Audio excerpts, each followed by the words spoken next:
Good evening, ladies and gentlemen. Welcome to Calls. This is the 2026 U.S. Open Data Dive Show. Per usual, on a Monday night, we're going to take our first look at the forecast for Shinnecock Hills and the U.S. Open, see if we need to factor in any wind into our considerations and the players who best play in the wind, if there is any. Spoilers, there is wind in the forecast. We're going to take a deep statistical dive into Shinnecock Hills and prior U.S. Opens, see the types of players and skill sets that generally perform best at U.S. Opens. We'll also do that for Open Championships, but I'll explain why as we go through the show. We will take a look at, take a deep look into the field this week, see the players who seem to fit those criteria, the skill sets from prior U.S. Opens, and of course, we'll do a little bit of research towards the end. So we have a lot to cover. Let's get right into it. All statistics provided tonight and moving forward are from both the Rabbit Hole over at BetSperts and Fantasy National. The Rabbit Hole is acquiring or merging with Fantasy National, so I myself have been in the process of migrating all my files over to the Rabbit Hole. Slow process, but making some headway there. Make sure you are subscribed to the Rabbit Hole. It has everything you need weekly for the PGA Tour to make the right wager, to make the optimal lineups. Has a lot of great articles from the top minds in the industry. Their models that they use week in and week out. Has a tournament simulator, lineup optimizer. Can't say enough great things about the Rabbit Hole. I wish I would have went over to them sooner. So make sure you are subscribed to the Rabbit Hole. You really are missing out if you're not. In the description to the video, there are links to all the social media. First off, my X and Instagram, where normally I post research regarding the tournament of the week, some patterns of previous winners, course info, things like that. I've put that on hold until I get all caught up migrating all of my files over to the Rabbit Hole and its formatting. So when all of that returns, make sure you are following me over on social media for all of that great info. So if you want to see my betting card and what a lot of my lineups look like, give me a follow over at X. Lastly, for social media, Gabe's handle's in the description. He writes a great article called The Fringe. Highly recommend it. Although he is taking the week off, he is on a family vacation. So good for you, Gabe. But you really are missing out if you aren't subscribed to his article. It's a great way to start your week of preparation. I've enjoyed working with Gabe for the past few years now. So make sure you're subscribed to his article and follow him over on social media. Show him some support. Lastly, for this intro, we are live. Chat's open. I want to hear from you. Have you made any wagers for the U.S. Open? If you have, who are they? Who do you feel strongly about, either positive or negatively? How do you think Shinnecock's going to play this week? What are the types of players that you're looking at? What kind of metrics do you want to investigate tonight? What players do you want to take a deep dive into and look and see if they are going to fit how you think the course is going to play? So any thoughts and opinions, put your thoughts and opinions into chat. Be more than happy to get to them. If you're not able to catch a show live, put your thoughts and opinions into the comments. I'll always get to those as well. So let's get into it. Let's dig into the weeds of the data for the 2026 U.S. Open. We're going to start, as we always do, on a Monday night with the extended forecast for the tournament. We are on Long Island, Shinnecock, at Shinnecock Hills Golf Club. We're not going to start with the GCSAA. Unfortunately, we still don't have the tournament fact sheet there. So, because of that, we're going to start with the extended forecast. Sorry, I'm just making sure my show is up and going. My stream's running. I was having some technical issues a little bit ago. So, the forecast for Shinnecock looks horrendous. Extremely hard. Very windy on Thursday. Sustained winds into the 20s. And you see this wild amount of gusty winds approaching 40. A little bit of rain in the forecast on Thursday. Thursday looks extremely difficult. Friday, the players are going to be dealing with quite a bit of wind. with winds into the mid-teens, gusts into the 20s. The same for Saturday. Sunday appears like the wind could back off a little bit, but if that changes in this, rain system, thunderstorm system comes into play, Sunday could be wet, windy, very difficult. Looks like it's going to be chilly all week with highs in the low 70s. Does look like Thursday could get into the mid 70s, but overall we're going to be dealing with a lot of wind, and it's going to be, the players are going to feel the full effect of this because there are very few trees on Shinnecock and around Shinnecock. It is a wide, open, exposed property. So all of this wind is going to be felt in its entirety. So it's going to be very windy, very blustery, very, very difficult. So I'll keep the forecast open in case we want to come back to that. We now go to the rabbit hole in BetSmarts Golf. I've got this filtered for just this calendar year. Coming off of that forecast, we're absolutely going to look at moderate and windy conditions. So in moderate and windy conditions, your top performers in 2026 have been Scotty, Matt Fitzpatrick, Ludwig, Chris Goddard, Xander, Alex Smalley, Cameron Young, Rory, Sam Burns, and Jacob Bridgman are your top 10 in terms of performance in the wind. Aaron Rai, Morikawa, Siwoo, Tommy, Bobby Mack rounding out your top 15. P. Reed, Brooks, Bud Cauley, Kitayama, Sepp Straka rounding out the top 20. Players in the field who have not been good in the wind this year. Just trying to note some notable names here. Tosti, Rosso, Nico Echeverria has been very poor in the wind. Griot has been very poor in the wind. Johnny Kiefer, Billy Horschel, Sadier, Novak, Bryson in 3 rounds. So one of his Masters rounds and then both rounds at Aronimink. He actually played pretty well in round 2 at Aronimink, but it was horrendous in round 1. Masters round 1, probably moderate would have been my guess in terms of wind there, but it was not good. Keegan, Jackson Suber, who played really well last week, but has not been good in the wind generally in 2026. So there's a look at some of the players who have and have not been good in moderate and windy conditions so far in 2026. We are at a U.S. Open this week. It's going to be very difficult. No surprise there. Your top performers when scoring is difficult and very difficult.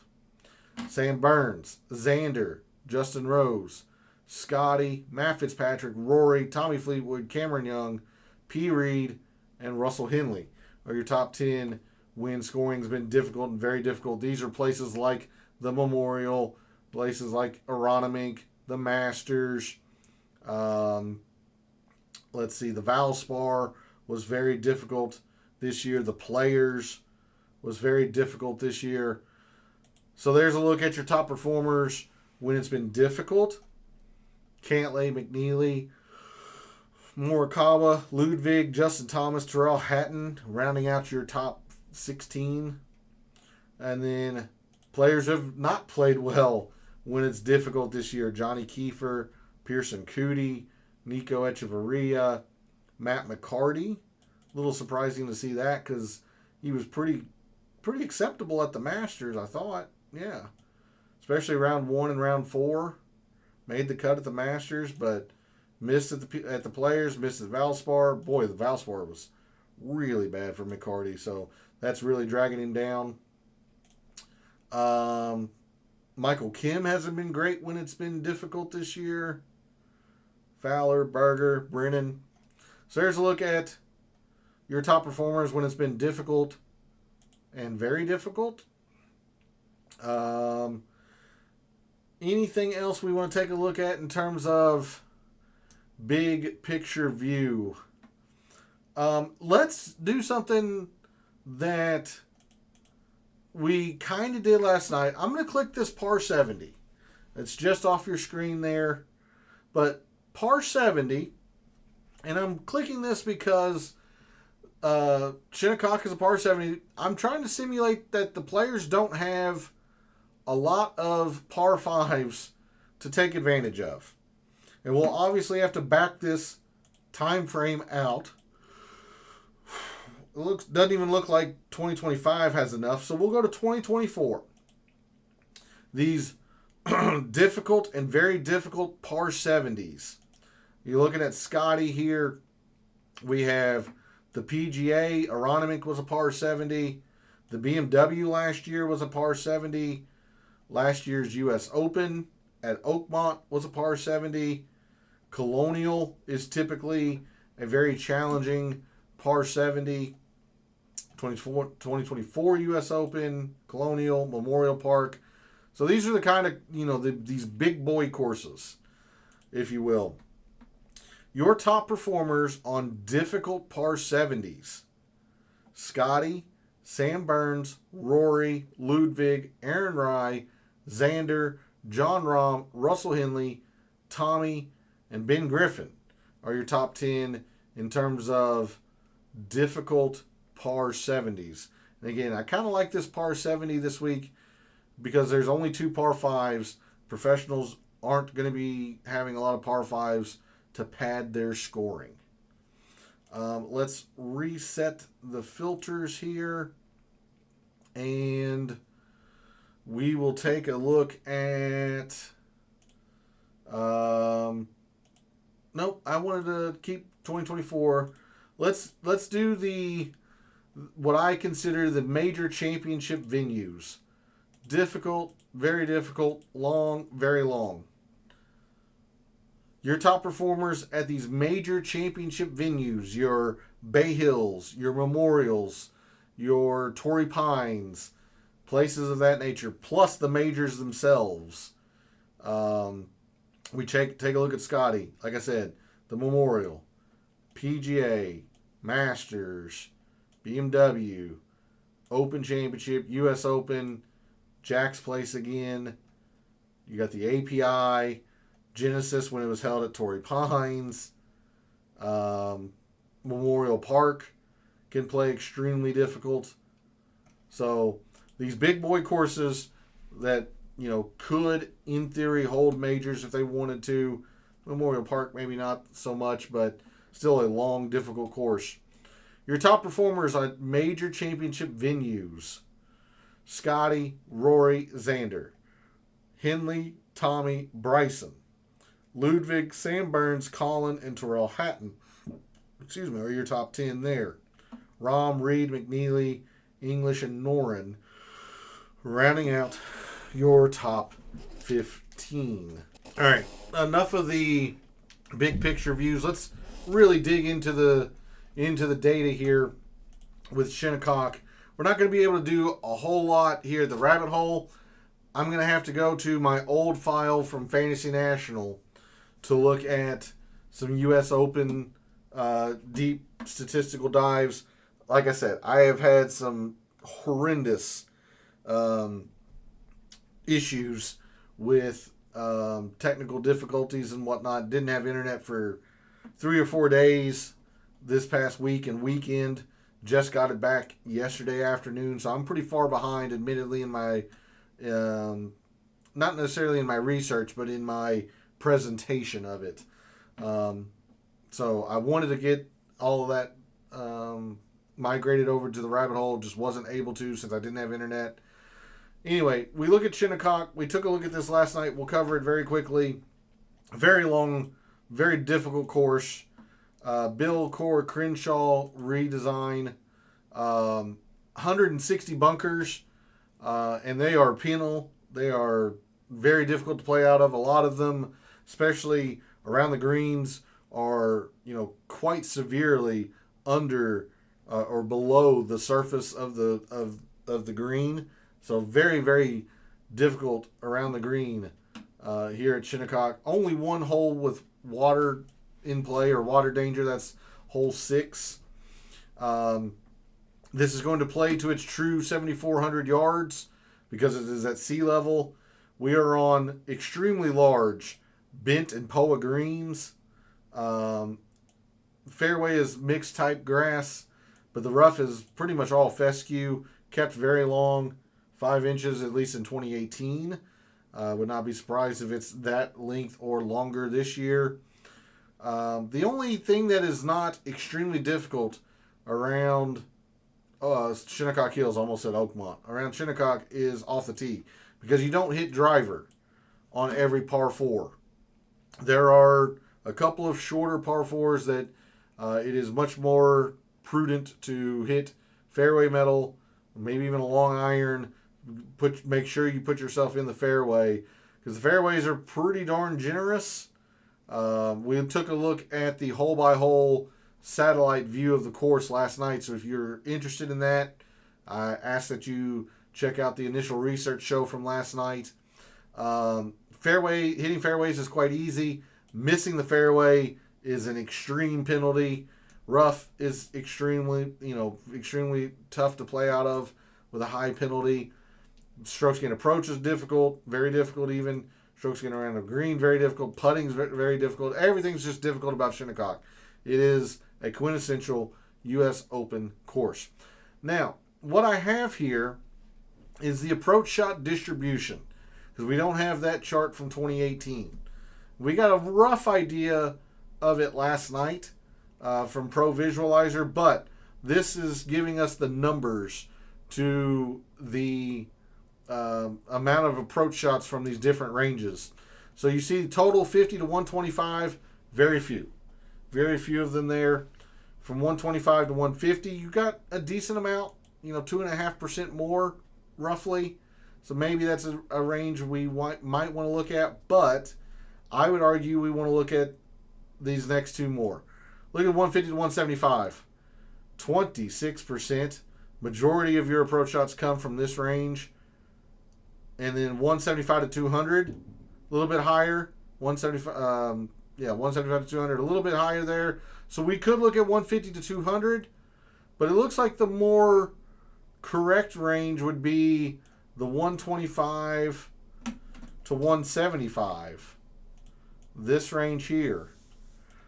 Surprisingly, 200 plus, a little bit less than the PGA Tour average, at least from 2018.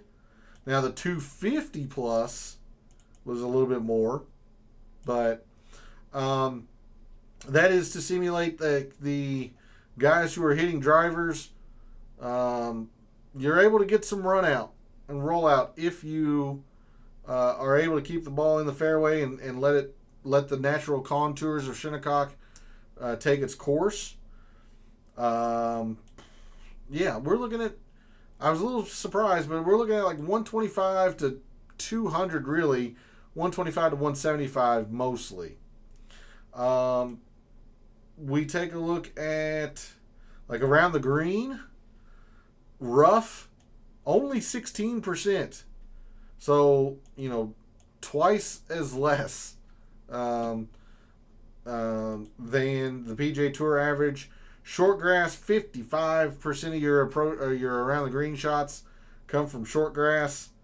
Sand is roughly at 30%. But the around the green here is so difficult. No matter where you're scrambling from short grass, from rough, or from the sand, it's just very difficult. So I'm thinking we're just going to look at strokes gained around the green in general. Is my lean this evening. Putting, don't know how much, like 3-putt avoidance. We might look at some 3-putt avoidance. We're definitely going to look at bogey avoidance because, 2018, +1 was the winning score. A lot of times I look to see where even falls. Even would have won this damn thing. And I have a feeling with the forecast that we have, even might win it again. So I'm not even going to be really all that concerned with birdies gained this week. Pars are going to be great scores. So we're just going to be focused on bogey avoidance. I'll tell you right now, we need to focus on the par 4 scoring because we have 12 par 4s with only 2 par 5s. The par 4s get really emphasized, so we'll look at a lot of par 4 scoring. So with that, let's go over to Microsoft Excel. And again, this formatting is going to be a little bit different just because this is from the old Fantasy National. But across all of your U.S. Opens, these are the numbers for the players that finish in the top 30. So you can see, like last year at Oakmont, the top 30 averaged a 1.8 off the tee, a 3.3 strokes gained approach. I'll bring up my comparison course file off to the side here. Typically, you're off the tee, 1.3, 1.5 for U.S. Opens. Carries a little bit significant more weight. And in 2018 we didn't have it from Fantasy National. We weren't collecting the strokes gained there. We started that in 2019, unfortunately. However, we can go to the rabbit hole and see strokes gained. Let's do total. Yeah, off the tee. Brooks wasn't amazing off the tee. Tommy was fantastic, but that was because he was hitting a lot of his fairways.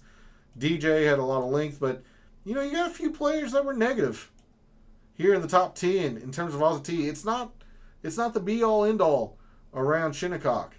So my guess is that number was going to be a little bit lower for 2018 in terms of off the tee.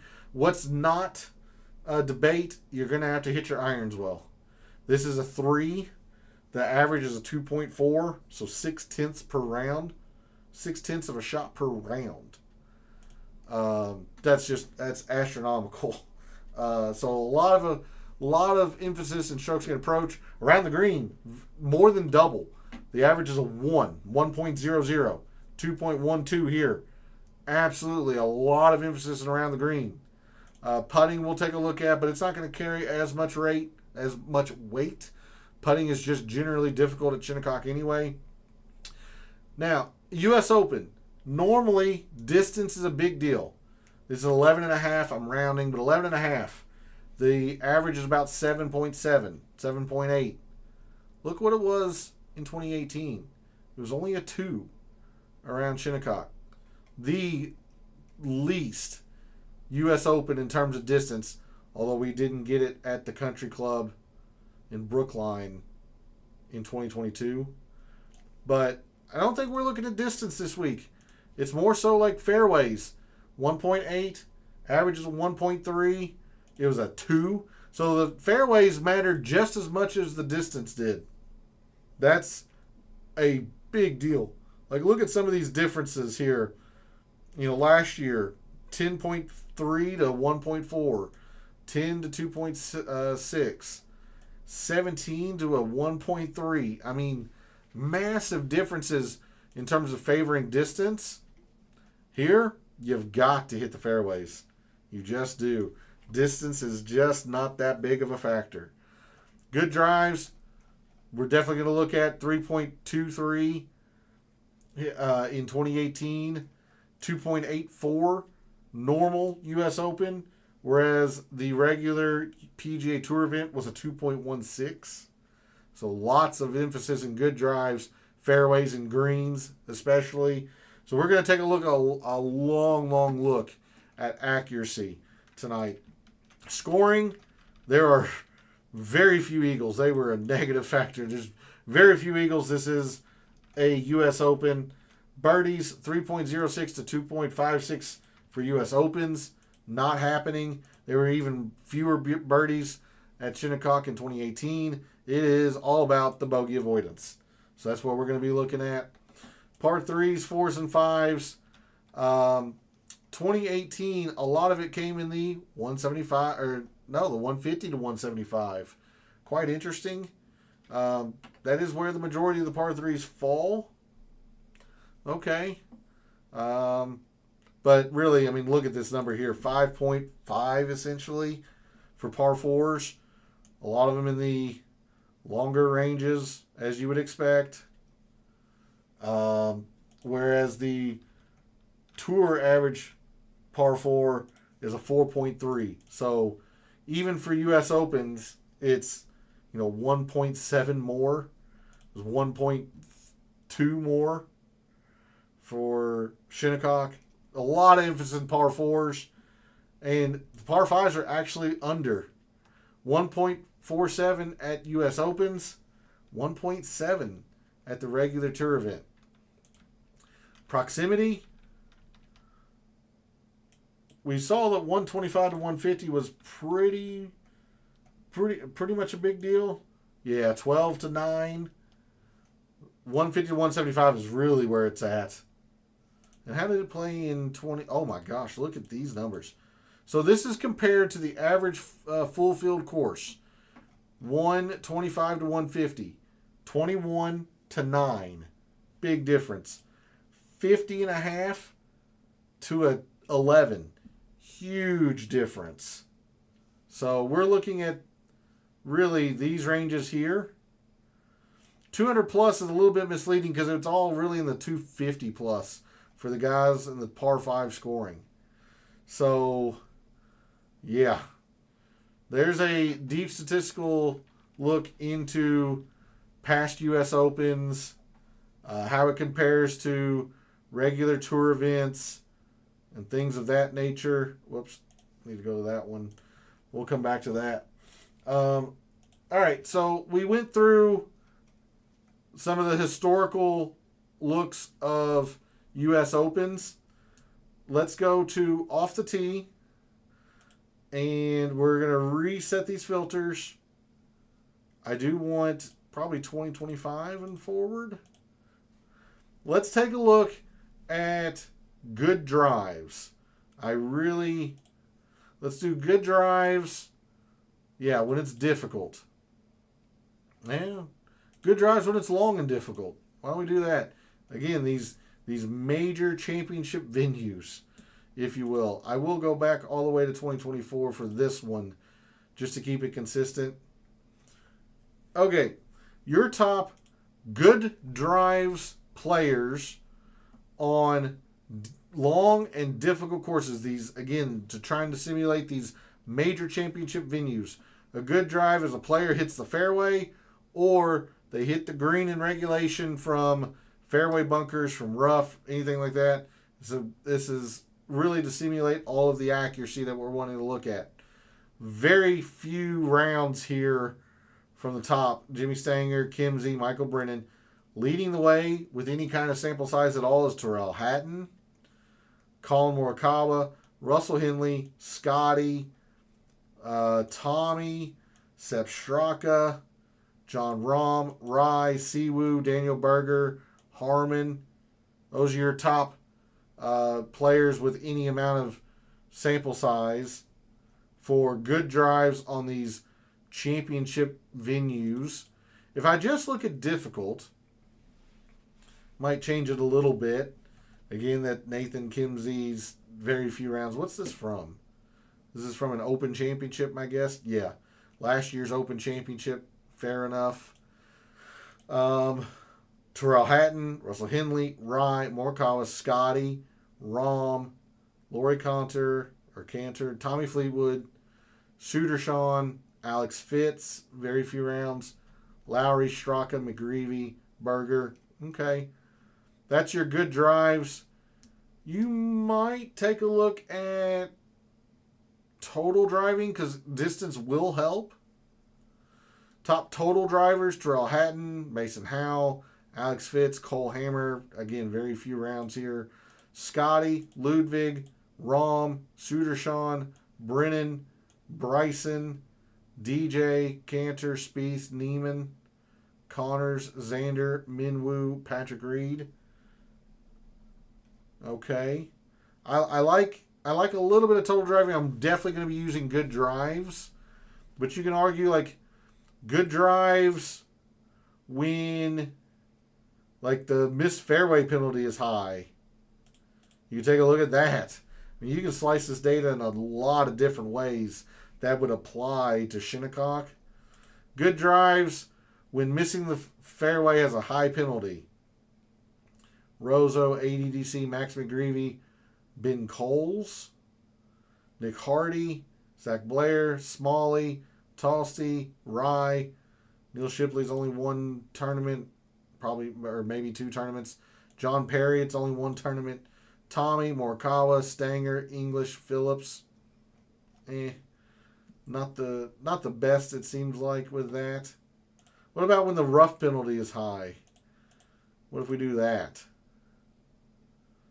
Good drives, Shipley, Rye, Tommy, Patrick Reed, Zach Blair, Colin Morikawa, Bryson, Cantor, Max McGreevy, Cam Smith. Is this from Aronimink? No, it is from the U.S. Open last year and then the 2024 PGA at Valhalla. Interesting. Okay. Hatton, Coles, Henley, Rio, John Perry, your top 15 there. So we're going to look at good drives probably when it's difficult, would be my guess. Maybe I include like the long, very long, difficult, very difficult. Maybe. Let's take a look at anything else off the tee wise, because really off the tee wasn't that big of a deal. Total driving, and don't think carry distance is really that much of a factor. Yeah, that's really about it. I'm just focused on good drives. Might have a total driving metric in there just to account for if players are indeed long and straight, like a Michael Brennan, like a Neil Shipley, but not my favorite. Gonna look at a lot of good drives, I think. Let's go to approach. Absolutely. Last 24 rounds, so long as it's been this calendar year. Your top approach players coming into the U.S. Open: Scotty, J.J. Spawn, Adam Scott, Alex Fitzpatrick, Ludwig, Cantlay, Suber, Tom Kim, Matt Fitzpatrick, Aaron Rai. There's your top iron players coming into. Sorry, let me bring. Where am I at? There I am. Top iron players coming into the U.S. Open this week. Don't know if overall procs is really something we're going to look at. Yeah. A little bit further away here, but these greens are massive. Yeah, I don't know. I still like this 125 to 150. 150 to 170. Yeah, I don't know. Maybe if we took a look at overall procs. Puig. Actually, let's do all rounds for overall procs. Puig, Preston Stout, J.J. Spawn, Blair, Henley, Suber, Coles, Fowler, Johnny Kiefer, Griot, Siwoo. I mean, it's all basically strokes gained approach. Oh, hitting greens. Definitely want to do that. We'll take a look at this in a couple of different ways. Of course, when it's very difficult, your top performers at hitting greens. Let's back this out. 2025. There we go. Again, Nathan Kimsey, it's from last year's Open Championship. Terrell Hatton, Joaquin Niemann, John Rahm, Scotty, Lucas Herbert. It's only 1 tournament. Last year's Open. Russell Henley, Rye, Rory, Goddard, Xander, Carlos Ortiz, Harris English, Ludwig, Spawn, Connors, Hovland. Okay. And then let's take a look at hitting greens. When greens are difficult to hit, that is certainly going to describe Shinnecock. Your top performers in that regard: Ortiz, Terrell Hatton, Alex Fitz, Neiman, Rahm, Rio Itsatsune, Scotty, Cantlay, Morikawa, J.J. Spawn are your top 10. Rye, Connors, Wu, Xander, Russell Henley, Shane Lowry, Jake Peacock. Not even measured. Oh, from the Bermuda. Okay. All right. So there's a look at your top greens players when greens are difficult to hit. So we'll do approach, and we'll probably do some amount of just like greens in regulation, because that's boring golf is going to do very well at Shinnecock this week. We now move to. Ooh, let's do these different proximities. We're really kind of looking at 125 to 200, and maybe a little bit of 250 plus, but 125 to 150. Let's bring this into 2026. And yeah. So Patrick Reed. Notice how he was very good from 125 to 150, but not necessarily the rest of these. So we're looking at these three ranges, really. Mostly the 150 to 175. So let me sort on this one, actually. Let me sort on 150 to 175. And then we're kind of wanting all three of these, but the main one is here. So like Harry Higgs, maybe a little bit. Although he's not very good from 175 to 200. Siwoo. Wow, look at that. 12th, 4th, and 4th. Siwoo's excellent at all three ranges. Adam Scott. Excellent at all three ranges. Again, this is from the fairway, so we'll see what it's like from the rough as well. But Siwoo, Adam Scott, Ben Coles, at least from the fairway. Ryan Gerard. Kitayama to a little lesser of an extent, 44th. Bridgman, Griot, McGreevy maybe. Daniel Berger, top 30 in all of them. Okay. Matt Fitz. Corey Connors. Victor. William Mao. Batia. Nico. Excellent at all three ranges that we're wanting to look at here. Nick Taylor. Johnny Kiefer, probably an honorable mention. Tom Kim. Davis Thompson. Spawn. Xander, honorable mention, I guess. All right, so there's the fairway. Of those players, who also does it from the rough? 150 to 175. Bryson's the best. Taylor Montgomery. Cole Hammer, very few rounds. There's Victor. So Victor popped on both, or technically all three of these ranges from fairway or from rough. Okay. Alex Noren. Wasn't in there for fairway, but he's here for the rough. Marcelo Rozo. Shane Lowry, maybe. Brooks. Jackson Suber. Look at that. From the rough. Top 20 essentially in all of them. All three ranges. Jimmy Stanger. Spawn again. Smalley. Just consistently good at all of them. Justin Rose. John Perry. Gerard. Ricky. Poston. Okay. Not an exact science there.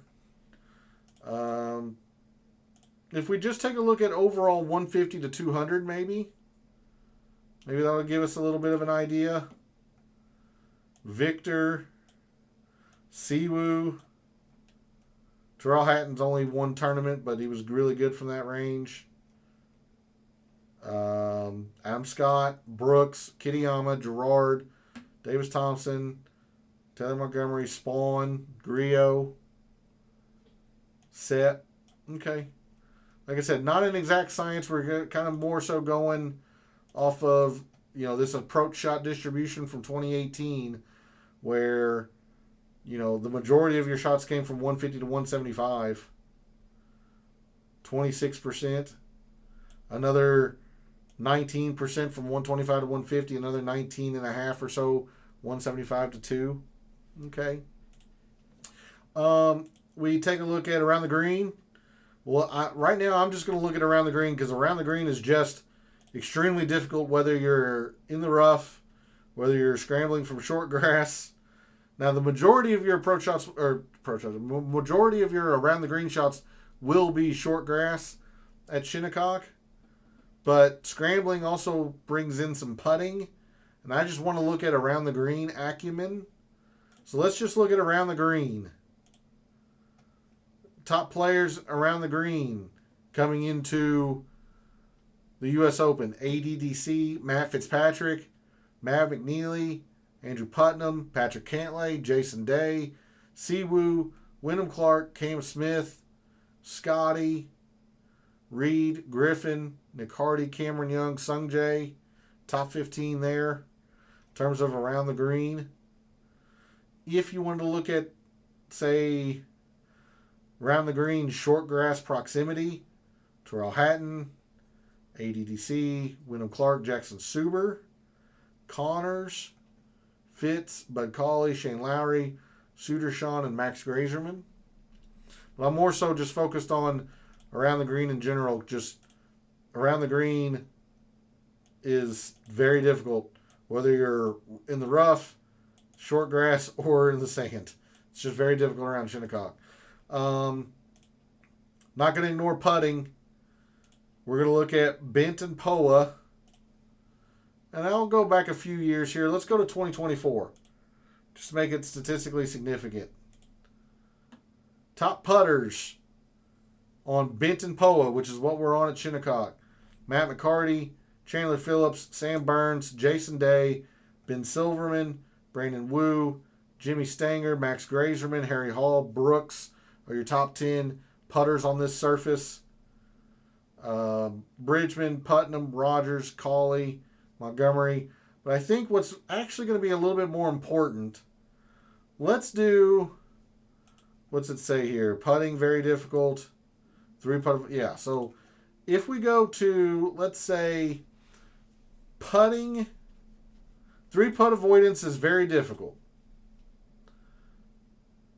When avoiding 3 putts is very difficult, your players who are still able to avoid 3 putts, Kevin Roy, I'm going to skip Brian Lee. It's just one tournament from probably the U.S. Open. Yeah. Kevin Roy, Taylor Montgomery, Sam Burns, Christoph Rayton, Patrick Reed, Ricky, Ben Griffin, Harry Hall, Tommy, David Puig. A lot less in terms of a sample size there.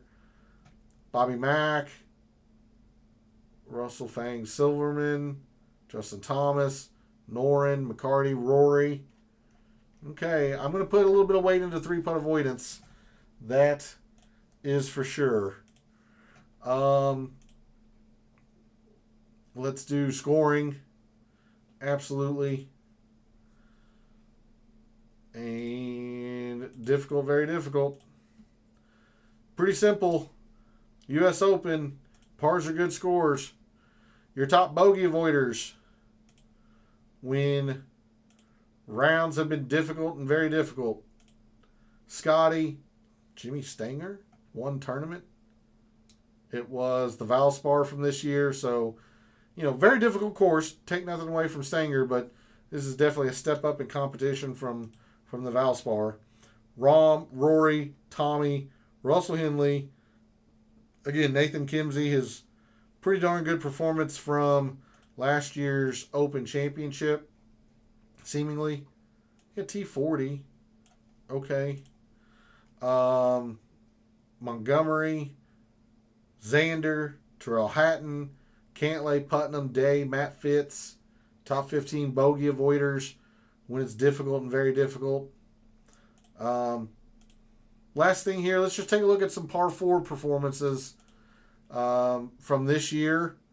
And we're basically looking at the longer par 4s. January 2026. Let's see. Yeah, we'll sort on the 450 to 5, but it's really kind of these two ranges here. So somebody like Puig, it's only one tournament, but he played well. Scotty, Rory, Cameron Smith has played the long par 4s extremely well. DJ, much the same. Cantlay to a lesser extent. Ethan Fang when he played in the Masters. Knapp, Goddard, Minwoo Lee, Berger,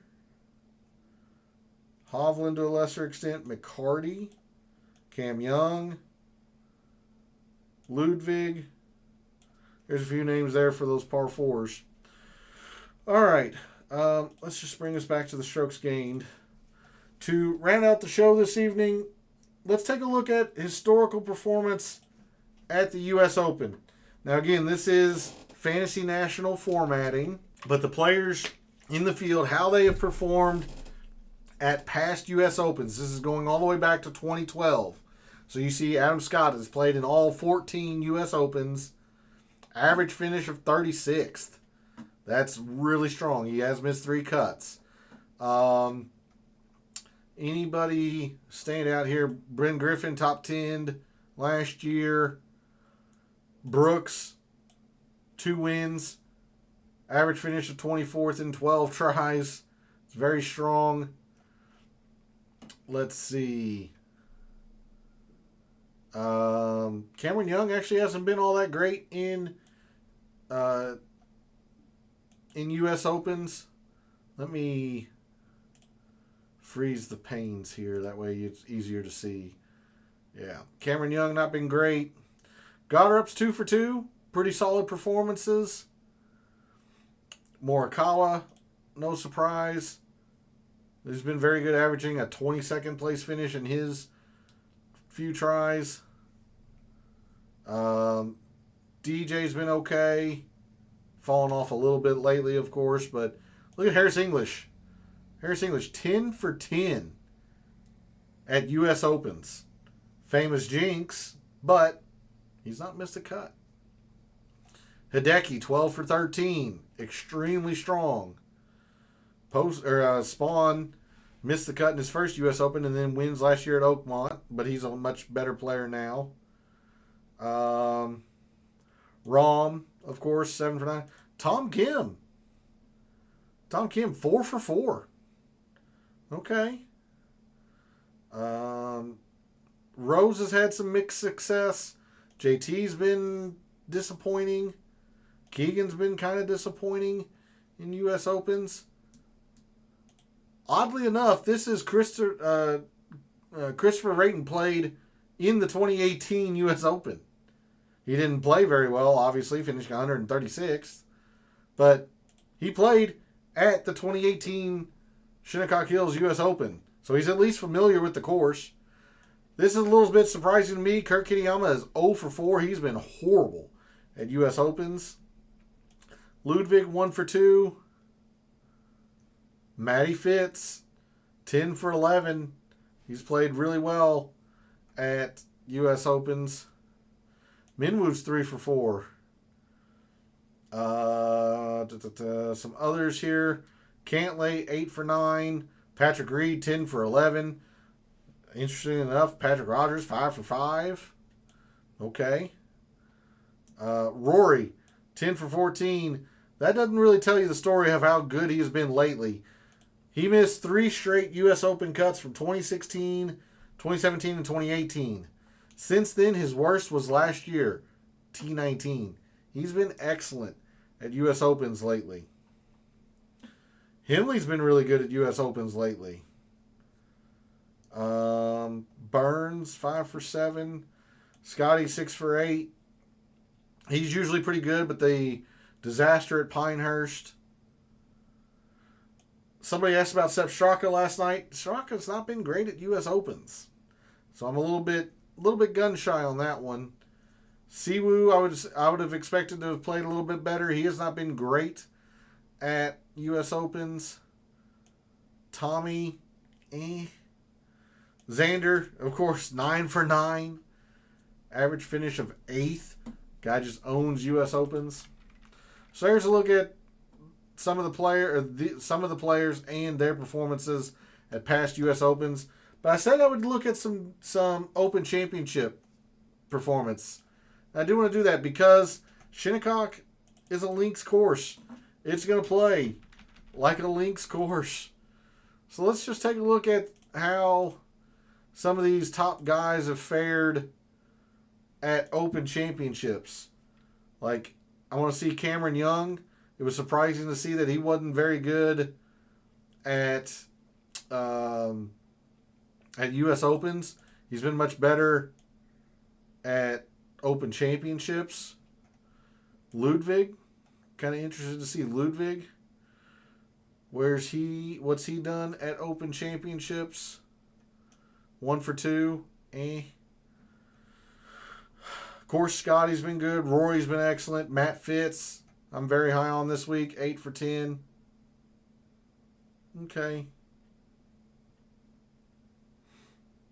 Minwoo Lee, not very great.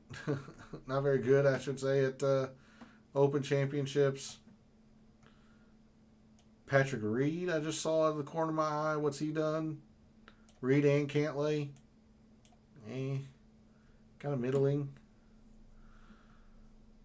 Okay. I just want to take a look at that just to see. But I'll leave you on this. This is, performance at U.S. Opens. That's going to be it for a Data Dive show this evening. Apologies for the technical difficulties that I had earlier in the evening when the show was very, very laggy. Had to fix a couple of things there, so I apologize for that. But thanks for tuning in, watching, listening, supporting the channel, by liking the videos, commenting, and subscribing. Always appreciated. I love what I do. Taking a very in-depth look at golf statistics, giving you a statistician and data analyst view of what he sees, trying to help us all win a little bit of money in the process. I hate self-promotion. I really do. But if you like the way that I dig into the statistics and talk about golf and try to make a little bit of some data-driven insights, I ask that you like the video, subscribe if you feel so obligated to. It really does help me out by you doing that. But thanks again for all the support. Very, very much appreciated. For all of the wagers you've made so far this week for the U.S. Open, for all the wagers you're thinking about making this week for the U.S. Open, and until I see you Wednesday night for the DFS Tactics show, may all your bets be profitable.